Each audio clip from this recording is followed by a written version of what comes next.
Let's take a closer look at the objects within the directory of a Microsoft 365 tenant, using Globex Company as an example. The directory is not just the central database for all tenant-related information. It is also the foundation for managing identities. It stores and manages objects such as user accounts, groups, devices, applications, and more within the tenant. For instance, John, an employee of Globex Company, has his user account stored in the directory with attributes, also referred to as properties, such as username, email address, and department. These attributes collectively define John's digital identity within the system. Whenever John logs into Microsoft Teams, accesses shared files in OneDrive, or uses any application, the directory authenticates his identity and evaluates his properties to ensure he has the correct permissions based on his assigned role and policies. Let's explore the different types of objects stored in the tenant. Users are the individuals within or outside the organization, whether they are employees or external collaborators. For example, John, who works in the sales department at Globex, will have a user account like John at globex.com. Groups simplify collaboration and permission management by organizing collections of users. At Globex, the marketing department is part of a group called Globex Marketing Team.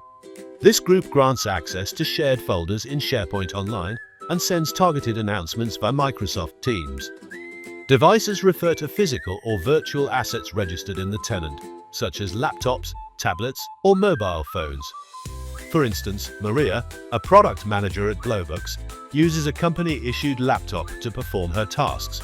This laptop is registered in the tenant to ensure Globex's security policies are enforced and to provide secure access to corporate data.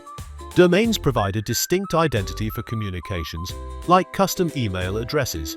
As we said, when Globex first sets up its tenant, it uses the default domain Globex Company on Microsoft.com. Later, the organization transitions to a custom domain, globex.com, allowing for more professional branding with email addresses like jane@globex.com. Contacts consist of external individuals or entities stored in the directory for ease of communication. For instance, Globex frequently works with a supplier whose email is partner@vendors.com. Adding this supplier as a contact ensures that employees can quickly find and communicate with them directly from Outlook. Lastly, shared mailboxes and resources enable collaboration within the organization. Globex has set up a shared mailbox, info@globex.com, to handle general inquiries. The company also manages shared resources, such as the Globex main conference room, which employees book through Outlook for meetings and collaborative activities.